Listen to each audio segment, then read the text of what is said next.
Practice set 1.1, question number 5.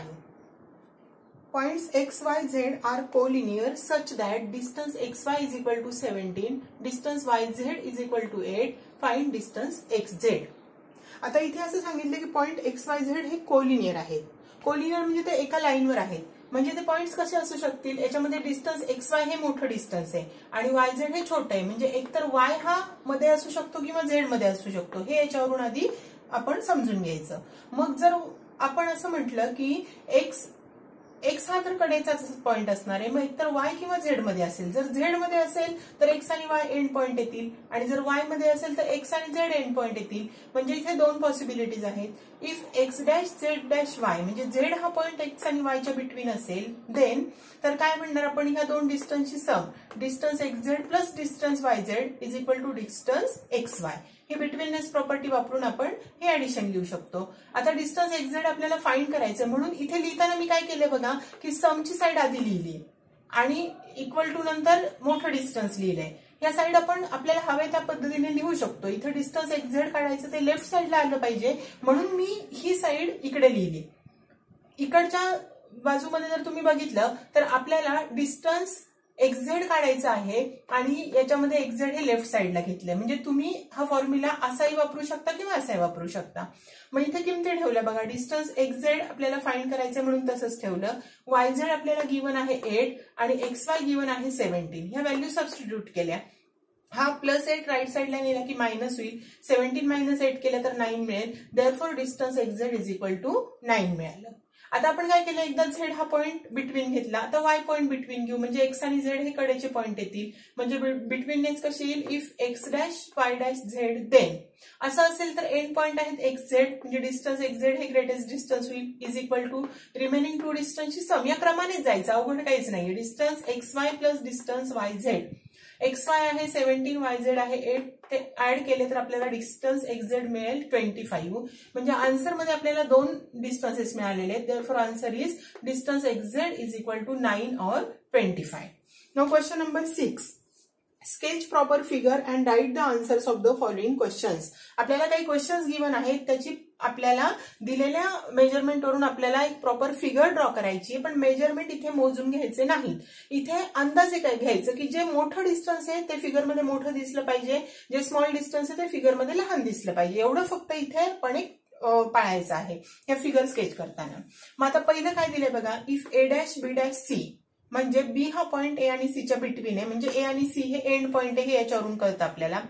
Length AC, आता इथे distance ऐवजी लेंथ दिलंय. फरक कसा आहे बघा, डिस्टन्स लिहिताना आपण डी लिहित होतो, ब्रॅकेटमध्ये 2 पॉइंट लिहून मध्ये कॉमा देत होतो. लेंथ लिहिताना आपण एल लिहिलंय, डी ऐवजी इथे एल लिहिलंय आणि ब्रॅकेटमध्ये फक्त पॉइंट लिहिले, इथे कॉमा द्यायचा नाही. हा त्याच्यातला डिफरन्स आहे.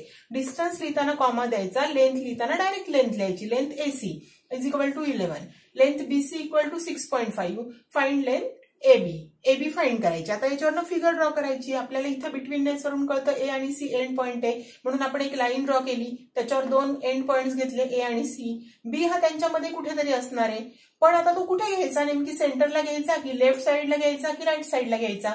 याच्यासाठी अंदाजे थोडंसं ओरली आपण कॅल्क्युलेशन करून बघायचं की बीसी 6.5 आहे, हा 11 आहे आणि हा निम्म्यापेक्षा जास्त आहे. म्हणजे एबी हा निम्म्यापेक्षा कमी येणार आहे, कारण हे डिस्टन्स 11च्या निम्मे केलं तर 5.5 येतं आणि त्याच्यापेक्षा हे मोठं डिस्टन्स आहे.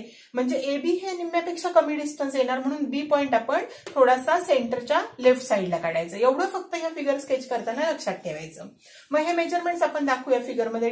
लेंथ बीसी आपल्याला दिली 6.5, लेंथ एसी म्हणजे ही टोटल लेंथ दिलेली आहे 11 आणि आपल्याला लेंथ एबी फाइंड करायची आहे. मग आता डिस्टन्स सारखंच फक्त लेंथ शब्द वापरायचा. Length AB plus length BC is equal to length AC. हा फॉर्म्युला आपण यूज केला इथे.